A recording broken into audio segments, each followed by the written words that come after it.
The English Renaissance will borrow heavily from the Italians and the French, but they do have some unique forms in terms of motifs. Of course, the most common is going to be the Tudor Rose. This is a combination of the Lancaster Rose and the York Rose, with the red of the Lancaster, the white of the York, put together to create the Tudor Rose, showing that the Tudors unified England once again after a period of civil strife. And this form will be used architecturally on buildings that are in some way willing to honor the Tudors. So, for example, if I'm building a church, I might put a Tudor Rose on, even though the king or queen is not coming to that church, but I want to honor them. I want to let the world know that we are loyal to the Tudors. It will be used in graphics. It will be used in furniture.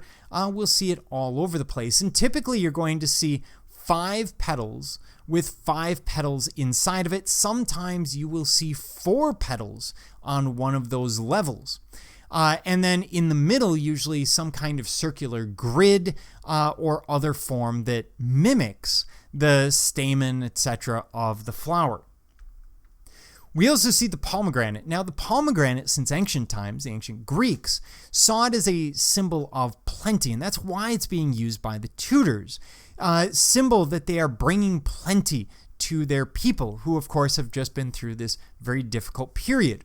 In embroidery, we see it in different forms. So here we see one broken open with the seeds. Here we see stylized pomegranate with more of a pomegranate flower in the middle of a dress, by the way, being worn by Elizabeth in a very famous portrait. But the pomegranate will generally be associated with the Tudors and that idea of bringing prosperity to England. The Thistle of Scotland will become important, but not under the Tudors. This will be actually under the Jacobean rule or the Jacobean era. James, of course, is going to be a steward. He's coming from Scotland, and the thistle is the national flower of Scotland, or symbolic thereof. So we will see stylized versions on brooches, pins, and furniture, or here we see the Chapel of Thistles, where they've taken that Gothic rib vaulting, and they've incorporated into each of these connections a symbolic thistle. So it's been stylized in some way, but it's still read as this mass of thistles on the ceiling. We'll also see scoop or nulling, which is a short vertical flute with one curved end. Very simple, repetitive form, but of course England is starting a little behind everyone else. The Italians are not coming out of a period of war. The French are, but only some of the French were involved in the 100 Years' War, and we don't see the civil strife because Francis I is controlling things pretty well early on.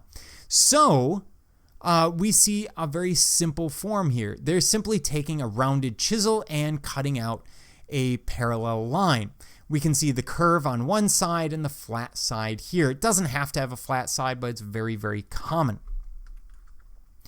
We also see romaine work, which is basically adding a portrait, either a human or grotesque head, into a carved medallion, knob, or finial.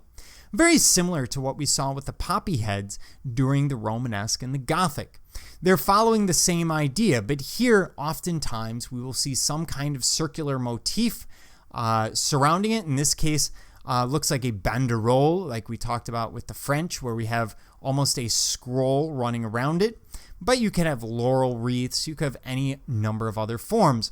Oftentimes, this is a caricature. Now, today we would refer to it as a grotesque, but sometimes it is a caricature of your political enemies or a specific kind of person. Remember, we're in a period of civil strife. People are being known as, for example, roundheads and all of that.